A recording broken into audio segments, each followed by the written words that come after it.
Joyce Meyer, autora best-seller pelo New York Times, mais de 3 milhões de cópias vendidas. Campo de batalha da mente, vencendo a batalha em sua mente. Parte 1. A importância da mente. Introdução.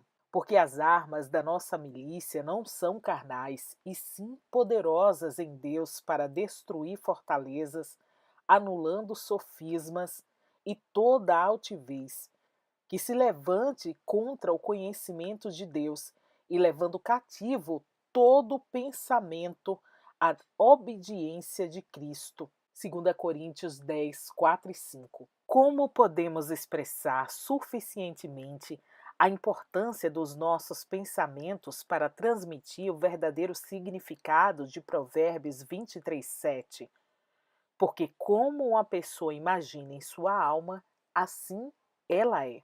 Quanto mais sirvo a Deus e estudo sua palavra, mais percebo a importância de pensamentos e palavras. Dessa forma bastante regular, encontro o Espírito Santo me direcionando para estudar essas áreas. Eu disse e creio que é verdade que enquanto estivermos nesta terra, precisaremos estudar as áreas do pensamento e das palavras.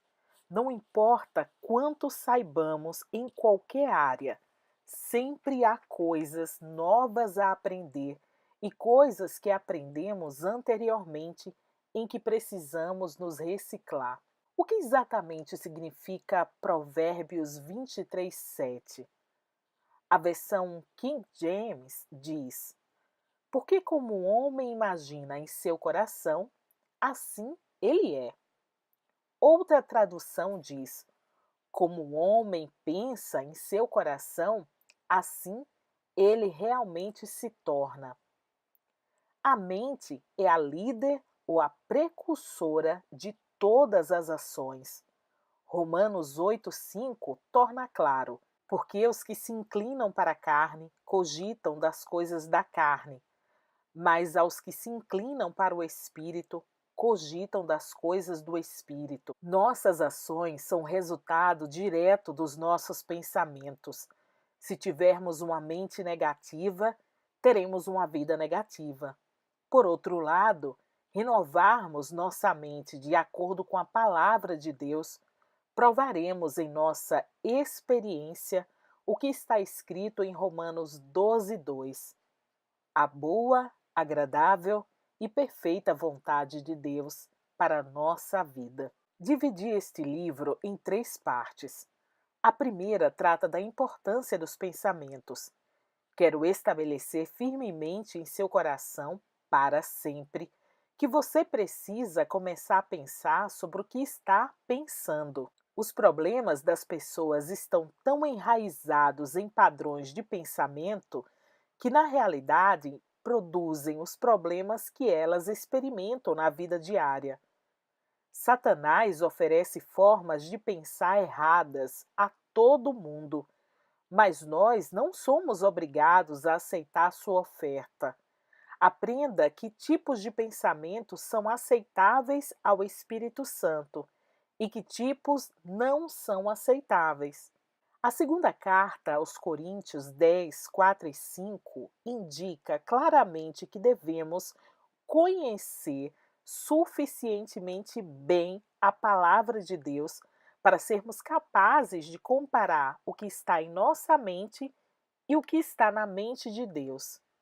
Qualquer pensamento que tente se exaltar a si mesmo, além da palavra de Deus, deve ser lançado fora e levado cativo a Jesus Cristo. Oro para que este livro o ajude a fazer isso. A mente é um campo de batalha.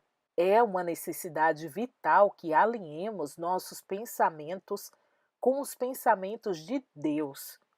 Esse é um processo que demandará tempo e estudo.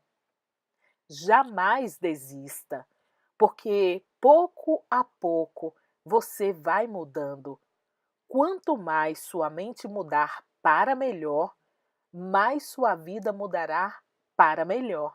Quando começar a ver o bom plano de Deus para você em sua maneira de pensar, começará a andar nele. Capítulo 1. A mente é o campo de batalha.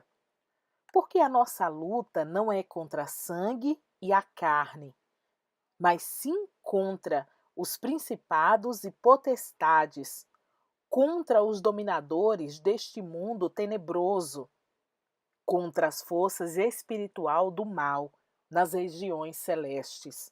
Efésios 6:12. Nessa passagem, vemos que estamos em uma guerra. Um estudo cuidadoso desse versículo nos informa que nossa guerra não é contra outros seres humanos, mas contra o mal e seus demônios. Nosso inimigo, Satanás, tenta nos derrotar com estratégia e engano, mediante planos bem elaborados e engano deliberado. O diabo é um mentiroso. Jesus chamou-o de o pai das mentiras e de tudo o que é falso. João 8,44. Ele mente para você e para mim. Ele nos diz coisas sobre nós mesmos, sobre outras pessoas e sobre as circunstâncias que simplesmente não são verdadeiras. Ele não nos diz, entretanto, a mentira toda de uma vez. Ele começa bombardeando nossa mente com um padrão astuciosamente delineado de pequenos pensamentos importunos. Suspeitas, dúvidas, medos, perguntas, questionamentos e teorias. Ele se move vagarosa e cautelosamente. Afinal de contas, planos bem elaborados tomam tempo. Lembre-se, ele tem uma estratégia para sua guerra. Ele tem nos estudado há um longo tempo. Ele sabe do que gostamos e do que não gostamos. Conhece nossas inseguranças, fraquezas e nossos medos. Sabe o que mais nos aborrece. Ele está pronto para investir o tempo que for necessário para nos derrotar. Um dos pontos fortes do diabo é a paciência. Demolindo fortalezas. Porque as armas da nossa milícia não são carnais, e sim poderosas em Deus para destruir fortalezas, anulando sofismas e toda altivez que se levante contra o conhecimento de Deus, e levando cativo todo o pensamento à obediência de Cristo, o Messias, o ungido. 2 Coríntios 10, 4-5. Satanás tenta estabelecer fortalezas em nossa mente, mediante uma estratégia cuidadosa e engano astuto. Uma fortaleza é uma área na qual somos mantidos escravizados, em prisão, em decorrência de certa forma de pensar. Nessa passagem, o apóstolo Paulo nos diz que temos as armas de que precisamos para dominar as fortalezas de Satanás. Aprenderemos mais sobre essas armas mais tarde, mas agora note que estamos mais uma vez engajados em uma guerra, a guerra espiritual. O verso 5 nos mostra claramente o local da batalha na qual essa guerra é travada. A tradução desse versículo na Bíblia Amplificada diz que devemos tomar essas armas e refutar os argumentos. O diabo argumenta conosco, oferecendo-nos teorias e questionamentos. Toda essa atividade se passa na mente. A mente é o campo de batalha. Resumo da situação. Portanto, até aqui vimos que estamos engajados em uma guerra, nosso inimigo é Satanás, a mente é o campo de batalha, o diabo trabalha diligentemente para estabelecer fortalezas em nossa mente, ele faz isso mediante estratégias e enganos, planos bem elaborados e engano astuto. Ele não está com pressa, desenvolve seu plano com o tempo. Vamos examinar seu plano mais claramente por meio de uma parábola. O lado de Maria. Maria e seu marido João não estão desfrutando um casamento feliz. Há discórdia entre eles todo o tempo. Ambos estão irritados, amargos e ressentidos. Eles têm 2 filhos que estão sendo afetados pelos problemas em casa. A discórdia está transparecendo nos trabalhos escolares e no comportamento deles. Uma das crianças está tendo problemas de estômago causado pelos nervos. O problema de Maria é que ela não sabe como deixar João ser o cabeça da família. Ela é mandona, quer tomar todas as decisões, administrar as finanças e a disciplina das crianças. Ela quer trabalhar, pois assim terá seu próprio dinheiro. Ela é independente, barulhenta, exigente e resmungona. A essa altura, você deve estar pensando: eu tenho a resposta para ela. Ela precisa conhecer Jesus. Ela o conhece. Maria recebeu Jesus como seu Salvador há 5 anos, 3 anos depois que ela e João haviam se casado. Você quer dizer que não houve uma mudança em Maria depois que ela recebeu Jesus como Salvador? Sim, houve mudança. Ela acredita que vai para o céu, mesmo que seu mau comportamento a faça sentir-se em constante condenação. Agora ela tem esperança. Antes de encontrar Jesus, era infeliz e desesperançada. Agora é só infeliz. Maria sabe que sua atitude está errada. Ela quer mudar. Ela tem sido aconselhada por 2 pessoas e pede, em quase cada frase das suas orações, vitória sobre a ira, a rebeldia, a falta de perdão, o ressentimento e a amargura. Por que não tem visto mais progresso? A resposta encontra-se em Romanos 12:2. E não vos conformeis com este século, mas transformai-vos pela vossa mente, para que experimenteis qual seja a boa, agradável e perfeita vontade de Deus. Maria tem fortalezas em sua mente. Elas têm estado lá por anos.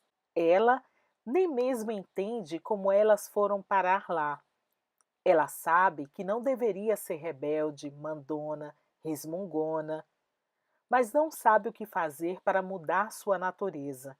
Parece que simplesmente reage diante da certa circunstância de forma inconveniente, porque não consegue controlar suas emoções. Maria não pode controlar suas emoções, porque não controla seus pensamentos.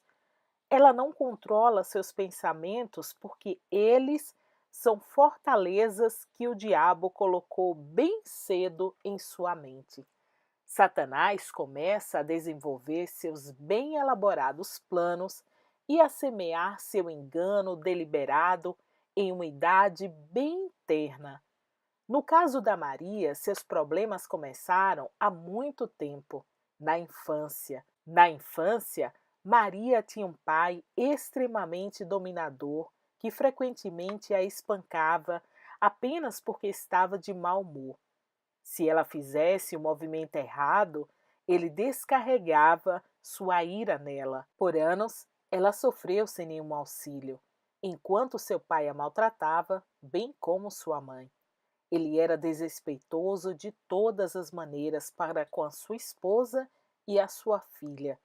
O irmão de Maria, entretanto, era perfeito. Parecia que era favorecido apenas porque era um menino. Aos 18 anos, Maria tinha, por muitos anos, sofrido lavagem cerebral de Satanás. Ele tinha contado mentiras mais ou menos assim: os homens realmente pensam que são alguma coisa. Eles são todos iguais. Você não pode confiar neles. Eles a machucarão e tirarão vantagem de você. Se você é um homem, está com a vida feita. Pode fazer qualquer coisa que quiser. Pode dar ordens às pessoas à sua volta, ser mandão, tratar as pessoas de maneira que lhe agrada, e ninguém, especialmente esposa e filhas, pode fazer qualquer coisa a respeito. Consequentemente, a mente de Maria estava resolvida. Quando eu for embora daqui, ninguém jamais me dará ordens outra vez. Satanás já estava promovendo a guerra no campo de batalha de sua mente. Repita esses pensamentos vezes e vezes em sua cabeça, umas 100.000 vezes ou mais em um período de 10 anos, e veja se está pronta para se casar e se transformar em uma esposa doce, submissa e agradável. Mesmo que o queira, por algum milagre, você não saberá como. Esse é o tipo de confusão na qual Maria se encontra hoje. O que ela pode fazer? O que pode qualquer um de nós fazer em tal situação? As armas da palavra. Se vós permanecerdes na minha palavra, sois verdadeiramente meus discípulos, e conhecereis a verdade, e a verdade vos libertará. João 8, 31, 32. Aqui, Jesus nos diz como devemos ganhar a vitória sobre as mentiras de Satanás. Nós devemos ter o conhecimento da palavra de Deus em nós, renovar nossa mente com a sua palavra e então usar as armas de 2 Coríntios 10, 4 ao 5, para destruir fortalezas e toda altivez e superioridade que se levantam contra o conhecimento de Deus. Essas armas consistem na palavra recebida por meio da pregação, ensino, livros, gravações, seminários e estudo individual da Bíblia. Mas nós devemos habitar, continuar na palavra, até que ela se torne revelação dada pelo Espírito Santo de Deus. É importante continuar. Em Marcos 4:24, Jesus diz: com a medida com que tiverdes medido, vos medirão também e ainda vos acrescentará. Repito, devemos continuar usando a arma da palavra. As duas outras armas à nossa disposição são o louvor e a oração. O louvor derrota o mal mais rapidamente do que qualquer outro plano de batalha, mas deve ser louvor genuíno do coração, não apenas louvor dos lábios ou um método tentando para ver se funciona. Também ambos, louvor e oração, envolvem a palavra.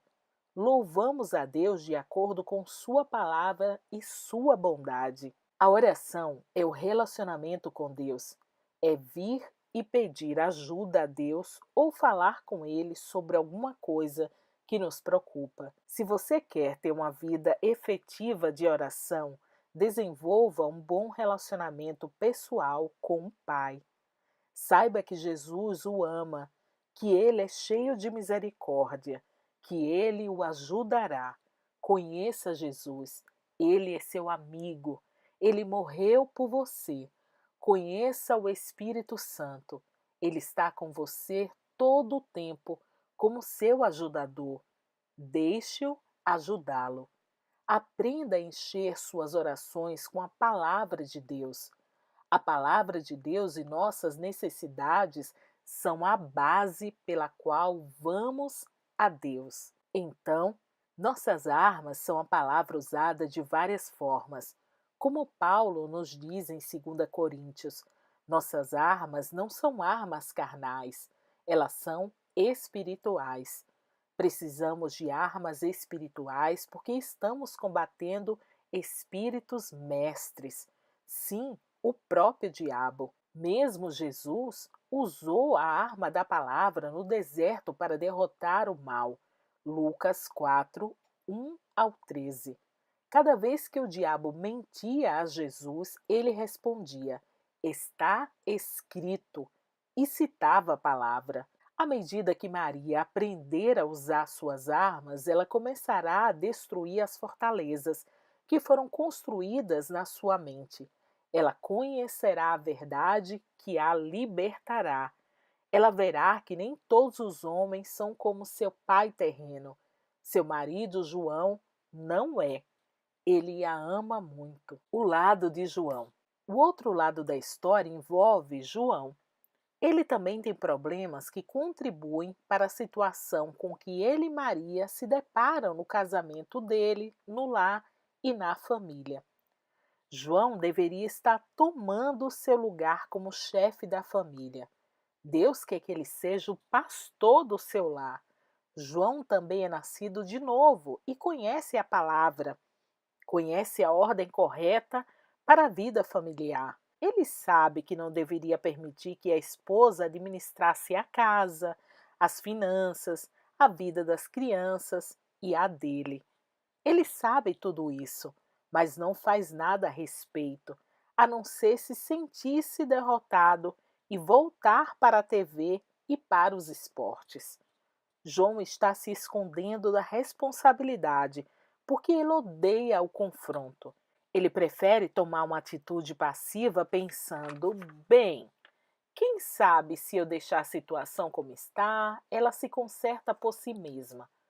Ou ele se desculpa por fazer alguma coisa ao dizer: vou orar sobre isso. Claro que a oração é uma coisa boa, mas não se for apenas uma maneira de fugir da responsabilidade. Vou esclarecer o que quero dizer quando digo que João deveria assumir a posição que lhe foi dada por Deus em seu lar. Não quero dizer que ele deveria ser como o senhor macho, discutindo e gritando sobre sua autoridade. Efésios 5:25 ensina que um homem deveria amar sua esposa como Cristo amou a igreja. João precisa assumir sua responsabilidade, pois com a responsabilidade vem a autoridade. Ele deveria ser firme com a sua esposa, amoroso, mas firme. Ele deveria assegurar a Maria que, embora ela tenha sido ferida quando criança, à medida que se entregar a Deus, tendo fé nele, ela irá acreditar que nem todos os homens são como seu pai era. João deveria estar fazendo muitas coisas, mas, como Maria, ele também tem opiniões já formadas que abrem a porta para que o diabo as mantenha. Há também uma batalha se travando na mente de João. Como Maria, ele também sofreu abuso na infância. Sua mãe dominadora sempre dizia: João, você é um desastre. Você nunca será nada. João tentou muito agradar sua mãe, porque ele ansiava por sua aprovação, como todas as crianças. Mas quanto mais tentava, mais erros ele cometia. Ele era desastrado, então sua mãe lhe dizia todo o tempo quão desajeitado ele era. Claro, ele derrubava coisas porque estava tentando de tal forma agradar que isso o deixava nervoso e, assim, ele frustrava seu propósito. Ele também experimentou algum tipo de rejeição por parte das crianças de quem desejava ser amigo. Esse tipo de coisa acontece conosco em alguma altura da nossa vida, mas isso arrasava João porque ele já se sentia rejeitado por sua mãe. E ainda havia uma garota de quem ele realmente gostara no início do seu curso colegial que o trocou por outro garoto. No momento em que todas essas coisas estavam registradas na vida de João, e o diabo havia trabalhado nele, construindo fortalezas em sua mente por anos e anos, João simplesmente não teve coragem para ser outra coisa senão alguém quieto, tímido e introvertido. João é uma pessoa apagada, que simplesmente prefere não atrair atenções. Por anos, ele tem pensamentos em relação a si próprio, mais ou menos assim: não faz sentido dizer a ninguém o que você pensa, ninguém ouvirá mesmo. Se você quer que as pessoas o aceitem, precisa apenas concordar com o que quer que elas queiram. As poucas vezes em que ele tentou dar sua opinião sobre um assunto, pareceu-lhe que sempre acabava perdendo. Então, finalmente decidiu que o confronto não valia a pena. Eu vou perder de qualquer forma no final, ele raciocinava. Então, por que começar qualquer coisa? Qual é a resposta? O Espírito do Senhor está sobre mim, pelo que me ungiu para evangelizar os pobres. Enviou-me para proclamar a libertação aos cativos e restauração de vida aos cegos, para pôr em liberdade os oprimidos e apregoar o ano aceitável do Senhor. Lucas 4, 18, 19. Com os problemas conflitantes de João e Maria, não é muito difícil imaginar como é o lar deles. Lembre-se, eu disse que havia muita discórdia nele. Discórdia nem sempre é guerra. Muitas vezes a discórdia é uma propensão oculta de ira no lar que todos sabem que está lá, mas ninguém trata dela. A atmosfera no lar é terrível e o diabo ama isso. O que acontecerá a João e a Maria, bem como seus filhos? Eles conseguirão? Eles são cristãos. Seria uma vergonha ver o casamento fracassado e a família arruinada. Entretanto, isso é da conta deles. João 8, 31 a 32 será a passagem bíblica-chave na decisão deles. Se eles continuarem a estudar a palavra de Deus, conhecerão a verdade e, agindo na verdade, ela os tornará livres. Mas eles devem encarar a verdade sobre eles mesmos e sobre o passado deles à medida que Deus a revela a eles. A verdade é sempre revelada por meio da palavra, mas, tristemente, as pessoas nem sempre a aceitam. É um penoso processo encarar nossas falhas e lidar com elas. De forma geral, as pessoas justificam o mau comportamento. Elas permitem que seu passado e o modo como elas foram criadas lhes afetem negativamente o resto da vida. Nosso passado pode explicar por que nós estamos sofrendo, mas não devemos usá-lo como desculpa para permanecermos escravos dele. Ninguém tem desculpa, porque Jesus está sempre pronto a cumprir sua promessa de libertar os cativos. Ele nos conduzirá à linha de chegada da vitória em qualquer área, se estivermos prontos para caminhar toda a estrada com ele. A saída. Não vos sobreveio tentação que não fosse humana, mas Deus é fiel e não permitirá que sejais tentados além das vossas forças. Pelo contrário, juntamente com a tentação vos proverá livramento, de sorte que a possais suportar. 1 Coríntios 10, 13. Espero que você veja neste exemplo da parábola como Satanás toma nossas circunstâncias e constrói fortalezas em nossa vida, como ele trava a guerra no campo de batalha da mente. Mas, graças a Deus, nós temos armas para destruir as fortalezas. Deus não nos abandona e não nos deixa desamparados. A primeira carta aos Coríntios 10, 13 nos promete que Deus não permitirá que sejamos tentados além do que nós podemos suportar, mas com cada tentação, Ele também providenciará a saída, o escape. Qualquer um de nós pode ser João ou Maria. Estou certa que a maioria de nós, de alguma forma, se identifica com o cenário. Seus problemas são internos, em seus pensamentos e em suas atitudes. Seu comportamento externo é apenas o resultado de sua vida interior. Satanás sabe que, se ele puder controlar nossos pensamentos, ele poderá controlar nossas ações. Você pode ter algumas importantes fortalezas em sua vida que precisam ser quebradas. Deixe-me encorajá-lo dizendo: Deus está do teu lado.